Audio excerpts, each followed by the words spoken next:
আল্লাহর বান্দা, দুনিয়ার রং তামাশায় পড়ি আজকে আজান শুনিয়া মসজিদে যাও না, নামাজ পড়ো না, যারা নামাজ পড়ে তাদের আবার গালি দাও আর বলো নামাজ পড়বো না।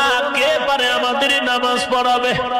টুপি পরবো না, কার শক্তি আছে আমার মাথায় টুপি পরাবে? আমি লম্বা জামা পরবো না, কে পারে আমার গায়ে লম্বা জামা পরাবে? ওরে বাবা, লম্বা জামা তো পরলি, মরার পরে সোজা হইয়া পড়লি, যদি আগে পড়তি জান্নাত পেয়ে যাইতি। মরার পরে তো সেই লম্বা পোশাক পরিয়া কবরে গেলি রে যুবক। ও বৃদ্ধ বাবাজি, ও পর্দার আড়ালের মা, মিরপুরের অঞ্চলে আজ বয়ানের মাইকের আওয়াজ কত বেল নিয়ে যায়। হতভাগিনী অনেক মা আছে, অনেক বোনেরা আছে, অনেক বাবারা আছে, এই ওয়াজের আওয়াজ শুনিয়াও কানটা লাগায় না।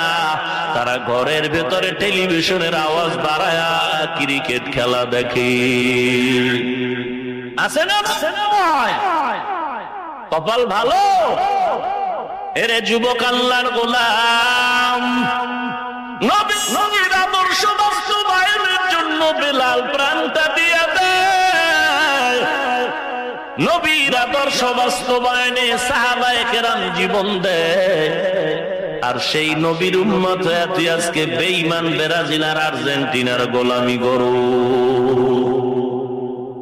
এই বেটা, খোদায় তো ঠাডা ফলান দরকার ছিল এই গরমের ভিতরে, কেন ফালায় না? একমাত্র মায়ার নবী রহমাতুল লিল আলামিনের বরকত।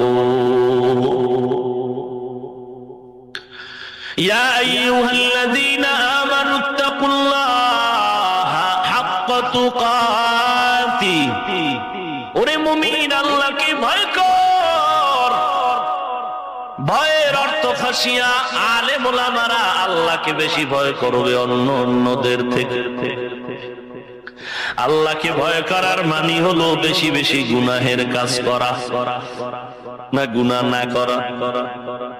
এখন যদি কোন আলেম গুনাহ করে, কোরআনের আয়াত মিথ্যা হয়ে যাবে। মিথ্যা হবে? কোরআনের আয়াত সত্য, তবে আলেমকে আলেম বলা মিথ্যা। কোরআনে কোন ভুল আছে? এই যুবক, ভুল আছে?